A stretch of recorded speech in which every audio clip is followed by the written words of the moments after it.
Hi, I'm Annapolis Mayor Josh Cohen with a monthly video update for June 2013, and in this update I just want to touch on three items. One is an update on the city budget. Second item is an update on city dock revitalization and planning. Third update is on a nice event where we honored a couple who's made a great deal of contributions to the community. In terms of the city budget, the budget I proposed and that the City Council adopted with amendments on June 10th is a budget of responsible restraint. Responsible because the city is still building on the progress we've made to ensure that we are fiscally responsible, that we have a sustainable budget, and that we're addressing our liabilities. Restraint because for the second straight year, this budget keeps property tax revenues flat. Even though individually, each of our individual property assessments may have gone up or down, that's out of the city's control. The overall property tax revenue that the city's going to receive in the next fiscal year is not just the same as this year, it's the same as last year as well, which reflects the importance that not just I, but my colleagues on the council place on making sure we're keeping the fiscal burden down on all of the taxpayers. In addition to keeping property tax levels flat, the budget also holds the line on water and sewer rates as well as trash fees. So it's a restrained budget, but like I said, it's one of responsible restraint. This budget forecasts revenues of $99 million, expenses of $95.5 million, for a surplus, a projected surplus of $3.5 million. So we have a balanced budget with a surplus. The surplus is going into our fund balance to build up our cash reserves, basically, so that we will have enough cash on hand to pay our bills. And in addition, the budget allocates more money towards some of our long-term liabilities, like our police and fire pension and retiree health care. So I'm very pleased that the council collectively is focused not just on the political dynamic, but focused as the fiduciary managers of this corporate entity to make sure that we're being good stewards of our finances. The capital spending plan is $10 million, and that really focuses on the basics. The bulk of the capital program for this coming fiscal year is $7.5 million for city dock bulkhead reconstruction, stormwater management, and flood mitigation. That's 3/4 of the capital program, but in addition there's $750,000 approved for Hillman Garage redesign. There's $220,000 for a really neat initiative called the Wayfinding Signage Program. One of the biggest challenges we have as particularly a downtown is communication. And a wayfinding signage program in a nutshell will provide consistent, clear, and coordinated communication to people coming into the city as well as once they're in the city. The $220,000 that the council approved is for the first phase, which is the major signs on the main arteries coming into the city. In addition to directing visitors to key destinations, it will also have real-time parking information about parking rates and how many spaces are available if you go this way to Park Place, if you go that way to Knight and Garage, that sort of thing. It's something the city should have had many years ago, and I'm very happy that we're finally going to be able to move forward with that. The capital program also includes $150,000 for the redesign of the Truxton Park swimming pool, which is in very bad shape physically, as well as $150,000 for a new community park near the Kingsport neighborhood. In addition, in terms of spending, the city budget reduces our workforce yet again. Even though this is my fourth budget, we still have fewer employees than we did 4 years ago. But what we are doing is we're in a position to refocus our spending on some deferred maintenance that we can all see around the city. This summer we're going to be spending twice our historic rate. We're going to be spending $3.5 million on road resurfacing. We're also, for the first time ever, going to be spending $600,000 on a dedicated sidewalk repair program.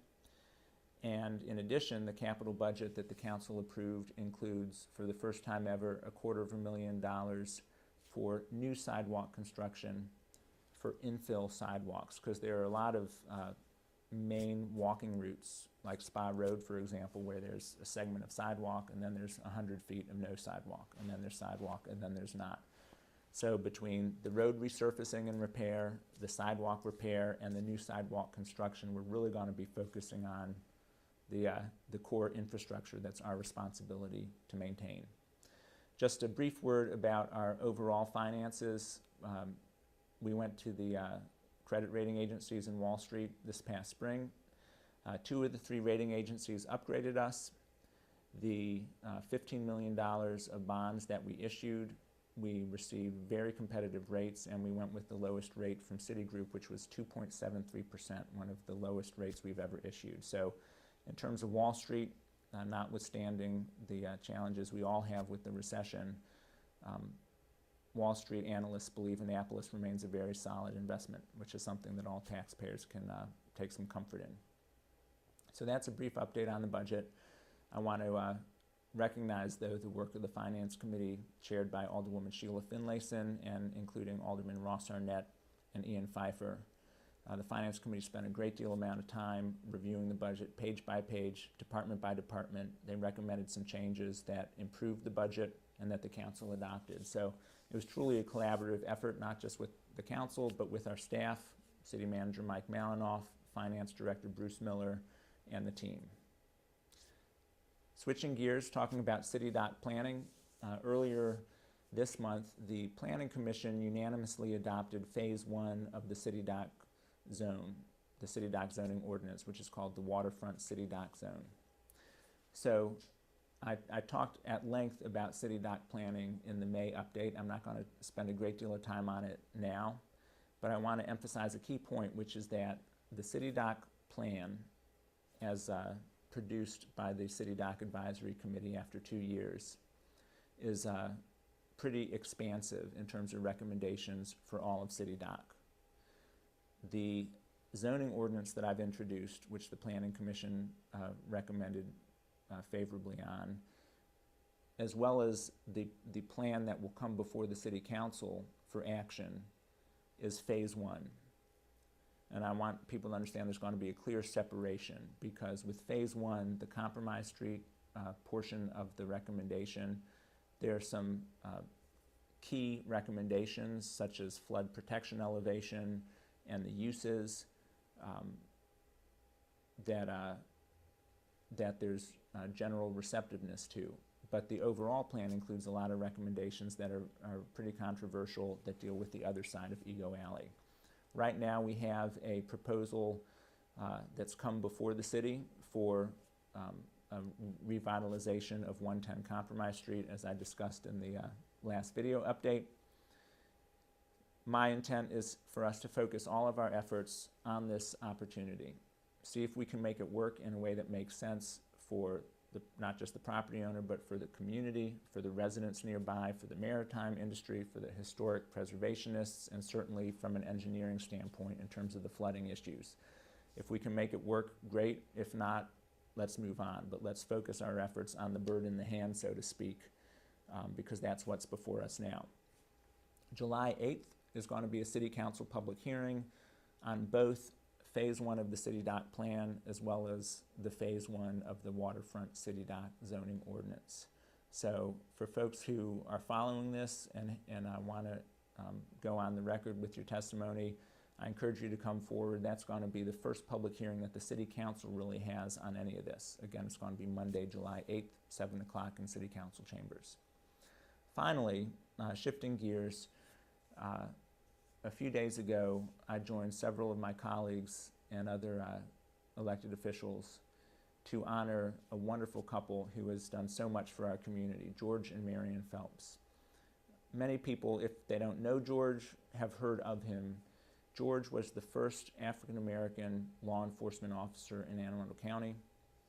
After Reverend Dr. Martin Luther King Jr. was assassinated in 1968, George, along with the mayor at the time, Pitt Moyer, Zastro Sims, and some other key leaders, their involvement was essential to preserve the peace and make sure that Annapolis did not burn like so many other cities. So George made history as the first African-American law enforcement officer, but his contributions span many decades. He was a key leader in raising the funds to establish the Brewer Hill Cemetery. He and his wife Marian helped establish the funding for the OIC Job Readiness Center, which is the longest running nonprofit job training organization in the city. He, along with many others, worked very hard on the preservation of the Old Bates High School.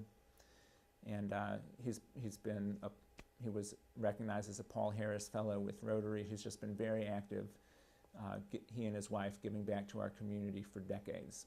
So the City Council unanimously voted to rename a street, Middle Way, just a block from George's house, to rename it George and Marian Phelps Lane.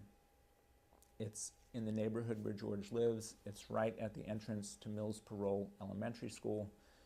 So all the kids are going to know the names George and Marian Phelps. And even though George has been the outspoken one, Marian, who's no longer with us, celebrated more than 50 years of marriage with George before she passed away recently. And as George will say, and as anyone who's married knows, even if George is the one out front, all that he accomplished was a group effort, was a team effort between George and Marian. So even though it was a hot day, and we were sweating and the sun was beating down on us, it was a wonderful day to be able to honor George and Marian. So that's your video update for June. As always, you can reach me in the mayor's office by calling 410-263-7997. You can email me at mayor@annapolis.gov, and you can visit my blog, mayorcohen.com, and leave a comment. Thank you for watching.